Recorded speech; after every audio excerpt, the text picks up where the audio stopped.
La parole est maintenant à Monsieur Yves Agide, délégué de l'Académie des sciences, pour son discours « Science sans étonnement n'est que ruine de la science ». Nous sommes en 1610. Galilée est professeur de mathématiques à l'université de Padoue. Il connaît les travaux de Nicolas Copernic qui pensait que la Terre tournait autour du Soleil.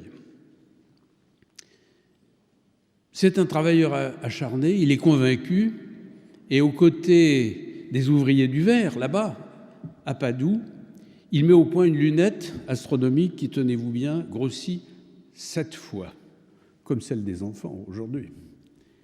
Il regarde la plus grosse des planètes, Jupiter, et par hasard, il découvre 4 petits points brillants autour de la planète Jupiter. Il répète ses observations et il devient convaincu que ces 4 points brillants tournent autour de Jupiter. Il en est évidemment de Jupiter et de ses satellites ce qu'il en est pour le Soleil et pour la Terre. Il exulte. Copernic avait raison.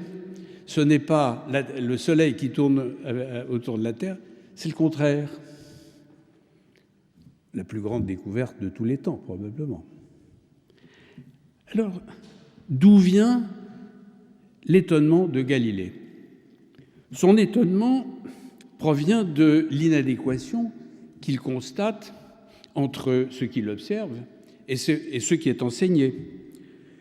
C'est une découverte inattendue, mais qui ne fait que confirmer son pressentiment. C'est une découverte qui est fondée sur une idée préconçue. Mais parfois, l'étonnement survient sans idée préconçue. Par exemple, une autre découverte, plus modeste il est vrai, celle de la mise à jour des neurones miroirs. Nous sommes à Parme, cette fois-ci, en 1990. Un scientifique cherche à identifier les neurones qui, dans le cortex cérébral, chez un animal qui est un singe, quels sont les neurones qui s'activent lorsqu'un animal manipule des objets. Petite manipulation comme ça.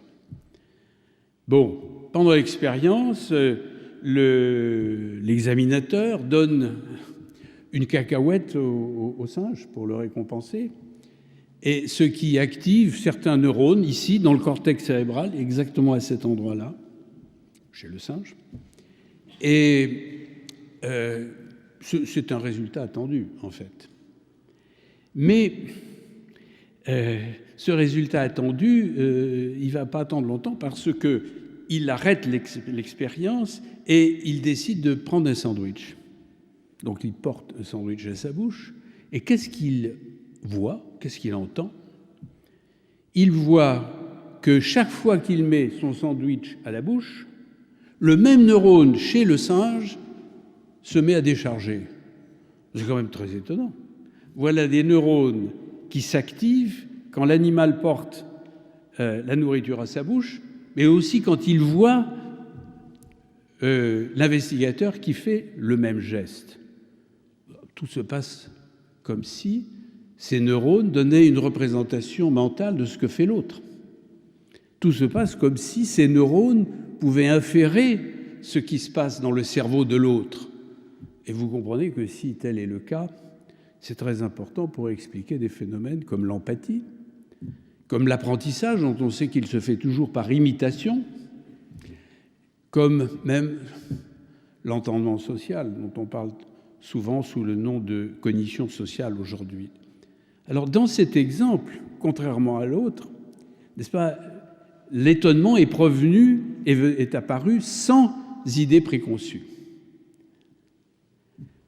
De toute façon, que l'étonnement apparaisse avec une idée préconçue, n'est-ce pas, confirmant une hypothèse, comme dans la découverte de Galilée, formidable découverte, ou que l'étonnement survienne sans idée préconçue, débouchant sur une idée nouvelle, comme dans l'expérience des neurones miroirs, en fait, ce n'est pas fondamentalement différent. Pourquoi ? Parce que quand vous vous posez une question, vous avez déjà généralement l'idée de la réponse. C'est ce que Claude Bernard disait joliment, je cite, « On ne conçoit jamais une question sans l'idée qui sollicite la réponse. » Alors vous me direz, bien sûr, le fait de s'étonner en présence d'un fait nouveau ne suffit pas à soi seul pour faire de la science. Alors en quoi l'étonnement est-elle la base indispensable pour la pensée scientifique ? L'étonnement, on l'a dit, c'est l'apparition soudaine d'une idée nouvelle ou inattendue. C'est une émotion, une surprise, mais une surprise qui est tout de suite prise en charge par la raison. Si je ne m'étonne pas, c'est que je ne fais que confirmer ce que je savais. Mais si je m'étonne, j'ai besoin d'une explication. Et donc, l'étonnement, c'est l'émotion liminaire qui appelle la question et qui permet de faire des hypothèses. Le scientifique, si vous voulez, ne se dit pas c'est comme ça parce que c'est comme ça, comme dirait quelqu'un qui est un peu dogmatique. Non, le scientifique, il cherche à savoir pourquoi c'est comme ça. Et ce n'est pas nouveau, d'ailleurs, les philosophes se sont longuement penchés sur cette question. Et je ne peux pas m'empêcher de citer cette phrase fameuse d'Aristote. Le commencement de toutes les sciences, c'est l'étonnement de ce que les choses sont ce qu'elles sont. Les philosophes parlent toujours très joliment, hein, vous avez remarqué. Mais bien, on peut aller plus loin. On peut même dire que la science, c'est une suite d'étonnements, évidemment au gré des expériences qui se répètent. En un mot, le scientifique s'étonne qu'il confirme l'idée qu'il avait en tête ou qu'il découvre par hasard une idée nouvelle. Encore faut-il qu'il croie à l'hypothèse qui émerge dans son cerveau. Il faut qu'il y croie, il y croit même avec conviction, mais c'est une conviction particulière que celle du scientifique qui l'amène à croire qu'il a raison et non pas à raisonner sur ce qu'il croit. Bien. Notre scientifique s'est étonné, son étonnement a appelé la question, mais est-ce que ça permet de faire une découverte à soi seul ? Non, évidemment pas. Alors comment est-ce qu'on fait une découverte ? Pour faire une découverte, il faut chercher. La recherche scientifique, c'est une construction. C'est une construction qui est longue, qui est laborieuse, qui est souvent décourageante. Vous savez, pour faire une découverte, il n'y a pas de règle particulière. C'est un peu comme une sorte de pêche en eau trouble. Et c'est ainsi que va la science, l'accumulation d'innombrables expériences qui s'échelonnent dans le temps. Ah, est-ce que ça suffit pour faire des découvertes ? Non, bien sûr. Ce n'est pas parce que vous accumulez des expériences que vous faites des découvertes. Je ne peux pas m'empêcher de citer Henri Poincaré, qui dit une accumulation de faits n'est pas plus une science qu'un tas de pierres n'est une maison. C'est que la découverte, voyez-vous, c'est une véritable rupture, c'est une discontinuité, c'est une rupture. Wiles, ce mathématicien qui, 300 ans après, je crois, a résolu la fameuse conjecture de Fermat, l'illustrait très joliment. Il disait, c'est comme quand vous rentrez dans une chambre noire, vous ne savez pas très bien où vous êtes, vous faites une idée de la pièce où vous êtes, mais cette idée est forcément imparfaite. Et puis, soudain, il y a quelqu'un qui trouve l'interrupteur. La pièce s'illumine, et on voit la pièce telle qu'elle est vraiment. C'est ça, l'illumination de la découverte. Bien, notre scientifique s'est étonné, il a bien raisonné, raisonnement qui débouche sur une rupture épistémologique qu'est la découverte. Ouais, c'est bien gentil. Comment fait-on une découverte ? Qu'est-ce qui fait qu'à un moment donné, quelqu'un voit ce que personne ne voyait ? Tout le monde a vu tomber une pomme, disait Bernard Baruch.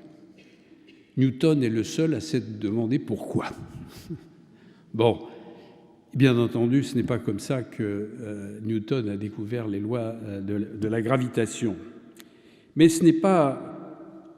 C'est une illustration pour montrer que les philosophes, eux, ont réfléchi souvent à cette question. Et vous connaissez certainement cette phrase fameuse de Schopenhauer, on lit un peu partout. La tâche du scientifique n'est pas de voir ce que personne ne voyait. La tâche du scientifique, c'est de penser à ce que personne n'a pensé à propos de ce que tout le monde voit. En d'autres termes, personne ne voit, puis quelqu'un voit. Comment on fait pour voir? C'est l'intuition. Comment fait-on cette découverte par intuition?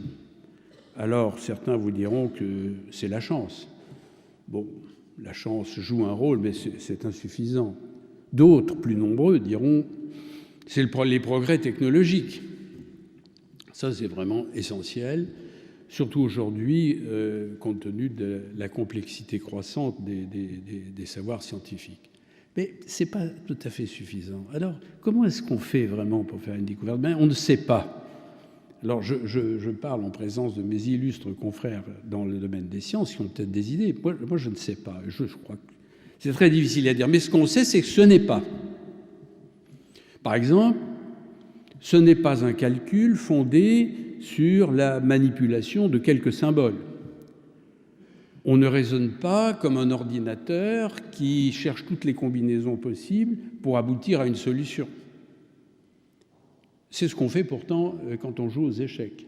La machine aussi, d'ailleurs, vous vous rappelez. Ce n'est pas un langage rationnel, j'adore.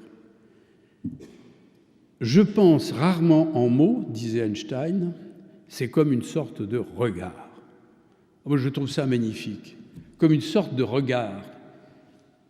C'est comme quand vous rencontrez quelqu'un pour la première fois, vous le connaissez ou vous ne la connaissez pas, et pourtant vous avez d'emblée une sympathie ou une antipathie pour cette personne. Un rejet, voire de l'amour. Ce n'est pas non plus une suite de raisonnements logiques. Ça l'est partiellement quand même, mais ça n'est pas suffisant. Il y a toujours une part de sensibilité, vous savez, l'élégance d'un raisonnement, la beauté d'un raisonnement. Et puis, il y a de la joie de chercher, la joie de trouver surtout. Les gens ne le savent pas. La recherche, c'est aussi chercher cette joie. Ce n'est pas non plus une suite de raisonnements conscients. Le plus souvent, la création est un processus subconscient. Quand vous voulez trouver, eh bien, vous vous forcez à réfléchir. Bien. Mais l'explication vient rarement en pleine conscience. Le plus souvent, après avoir cherché en vain, la solution jaillit d'un coup comme ça. C'est la fameuse épisode d'Henri Poincaré qui trouve la solution de son théorème, le grand théorème, à Coutances, en montant dans l'omnibus. C'est que ce qui s'est passé, n'est-ce pas, c'est qu'il y a eu, entre le questionnement primordial et le moment de l'étonnement soudain, dans l'exemple précis que je viens de citer, il y a eu un travail intellectuel qui s'est déroulé à votre insu, sans que vous y prêtiez attention, sans que vous en soyez conscient même. C'est comme le rêve. Une myriade de pensées subliminales qui s'entrechoquent dans votre cerveau, pensez quand vous rêvez, dont l'une de ces pensées dépasse le seuil qui l'amène à la conscience et à l'étonnement. Pour moi, c'est aussi comme l'oubli bénin. Vous savez, vous cherchez le nom de quelqu'un. C'est idiot. Comment s'appelle-t-il? Vous savez, le chancelier de l'Institut de France, Oh, c'est trop bête, je ne connais que lui. Et puis le soir, en mangeant votre soupe, Xavier Darcos.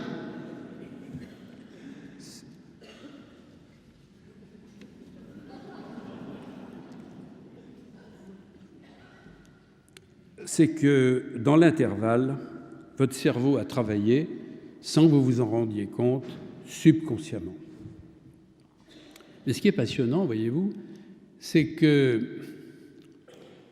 ce passage de la subconscience à la conscience, on commence à le comprendre de manière élémentaire, c'est vrai. Les neurones qui jouent un rôle dans ces deux fonctions mentales les plus importantes, les plus nobles, les plus complexes, que sont la conscience et la subconscience, commencent à être décryptés. En bref, notre scientifique s'est étonné, il a bien raisonné, raisonnement qui est subconscient, et raisonnement subconscient dont on commence à comprendre les fondements. Mais ce scientifique qui s'étonne et qui raisonne, est-ce qu'il a toutes les qualités pour être un scientifique, pour être un bon scientifique? Ce scientifique, qu'est-ce que c'est? Alors, je suis encore gêné de parler devant mes confrères illustres ici, qui sont des spécialistes de la science en général, mais moi je vous dis ce que je pense. Un scientifique, c'est quelqu'un de complexe. Déjà, si on retient ça, c'est déjà pas mal. C'est quelqu'un qui est polymorphe, ça veut dire qu'il a plusieurs atouts intellectuels à sa disposition, et c'est quelqu'un d'ambivalent. Ça plaît moins quand on le dit. Il y a chez le scientifique quelque chose qui est de l'obsessionnel entêté, mais il y a aussi quelque chose du professeur Tournesol. Obsessionnel, il l'est. Le scientifique doute, il vérifie. C'est que, à la différence du scientisme, n'est-ce pas, qui est une religion de la science, la connaissance scientifique n'est jamais certaine. Je cite à nouveau Henri Poincaré. Une science parle toujours à l'indicatif, jamais à l'impératif. Donc ce scientifique doute, mais paradoxe, en même temps, c'est quelqu'un qui a des convictions. Il est décidé, il est convaincu, par exemple, il est convaincu que la démarche rationnelle de la science est le meilleur moyen d'approcher l'énigme de l'existence de l'homme et probablement d'anticiper son devenir dans le monde et dans l'univers. Bien, mais ce scientifique qui est obsessionnel et qui a des convictions, autre paradoxe, c'est quelqu'un qui a l'esprit ouvert. Il veut savoir, il écoute. Il sait s'affranchir des routines et des a priori. Il sait s'ouvrir sur les idées nouvelles, parfois même avec ingénuité, avec candeur. Et c'est la raison, mesdames, messieurs, pour laquelle le scientifique est toujours capable de s'étonner. Aussi, vous ne serez pas étonnés si je vous dis que nous autres scientifiques qui passons notre temps à nous étonner, nous nous étonnons toujours que les autres ne s'étonnent pas.